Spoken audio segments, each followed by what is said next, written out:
Learning new things is not easy.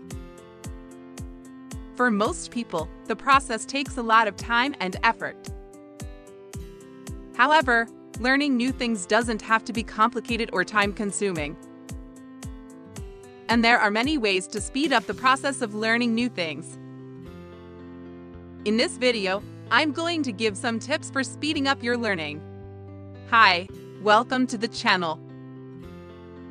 If you're new here, this channel is about helping you change your life for the better. And in today's video, you will learn about how to learn anything faster. But before we get on with the show, make sure you subscribe to get more videos like this in the future. We live in an ever-evolving world. Staying up to date with the latest technology, trends, and information requires constant adaptation. There's a lot we need to learn, and we need to learn fast. If you watch this video till the very end, you'll understand how to start learning fast in the right way, so that you can understand better and become a good learner. So, pay close attention. Number 1. Apply the 80-20 rule. If you want to learn fast, you need to focus on the things that will benefit you most. You should spend more time learning the skills that you will use the most. There are several benefits to spending more time learning the skills that you will use the most. For example, you can increase your earnings potential. By learning the skills you will use the most, you can find a career you will enjoy and can be passionate about. Finding a job is also much easier if you already have the skills. The 80-20 rule is a great way to determine how you can improve your life. Work hard on the things you enjoy doing the most is the idea behind this principle. You should also consider how you can apply the principles of the 80-20 rule to all aspects of your life. This means that you shouldn't waste time working on the things that don't matter to you. For example, you should avoid wasting your time trying to make money from something that doesn't interest you. You should instead try to find ways to make a profit from the activities that you love doing. That's why it's important to figure out your priorities. Once you know where your strengths lie, you'll be able to decide whether you're spending too much time on something. Number 2, learn by doing. You have to practice a lot before you get better at it. We've all heard this quote before, but it's true. Practice makes perfect. When you start doing something new, it's important to remember that you're going to make mistakes. The trick is to make sure that you're learning from those mistakes.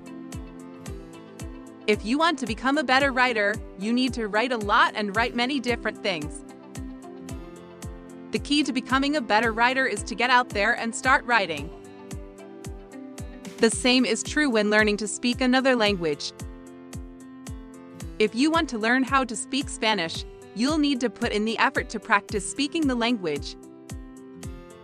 In the same way, you should try to use the skills that you already know whenever possible.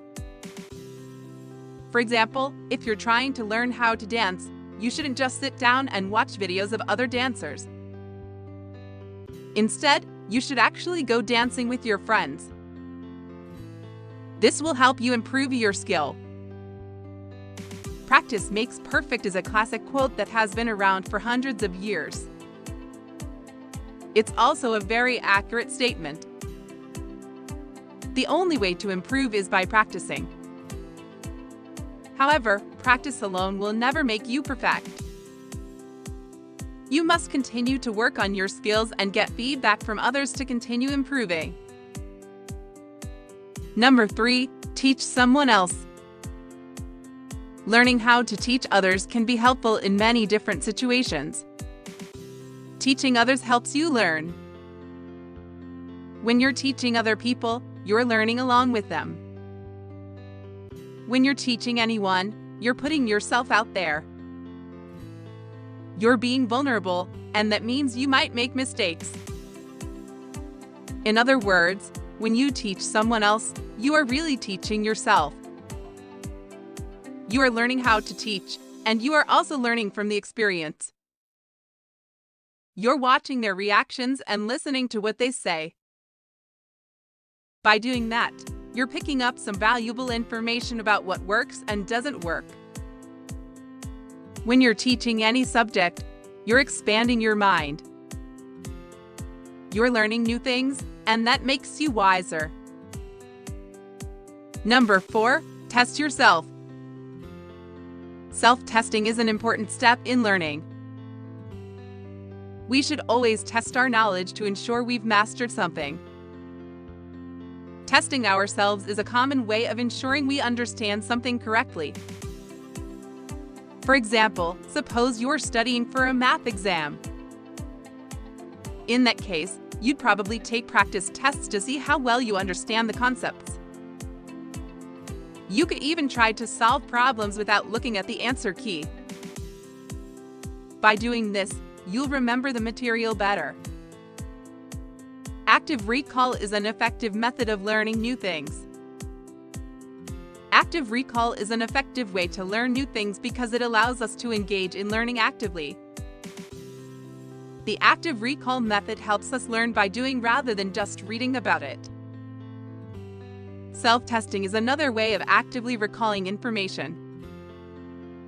Active recall works because you are more likely to remember something if you are actively thinking about it. For example, suppose you are studying for a test. In that case, you will be more likely to remember the information if you are actively thinking about the content. The more you practice recalling, the better you'll get at it. Number 5, spaced repetition. Learning new things is one thing, but being able to recall them later can make all the difference.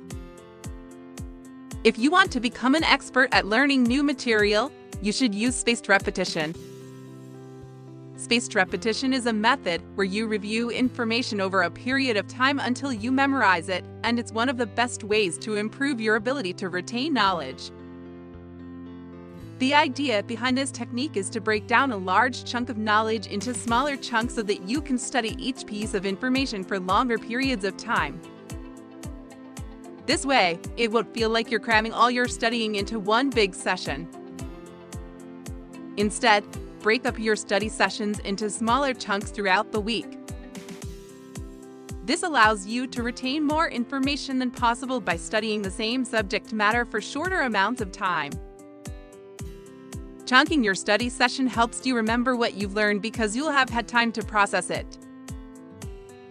Doing this allows you to focus more on each topic rather than cramming everything into one session.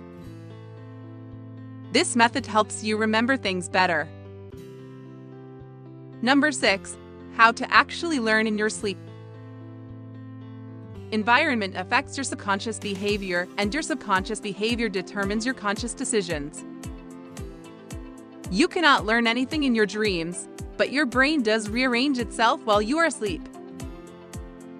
A process called neuroplasticity allows our brains to change in response to our experiences. In fact, research suggests that your brain will reorganize itself even while you are awake. A good night's sleep helps you remember things better. According to UC San Francisco researchers, sleep deprivation inhibits the ability to commit new information into long-term memory and consolidates existing short-term memories. The researchers believe that sleep allows us to process information and make sense of it. This helps us understand complex ideas and recall them quickly. It's important that you don't fall into the trap of thinking that you've learned something when you wake up. If you do, then you won't be able to remember anything later. You'll also want to avoid caffeine before bedtime. Caffeine can disrupt the quality of your sleep. Thank you for watching. Make sure you subscribe and hit the notification bell for more videos. Looking forward to seeing you in the next video.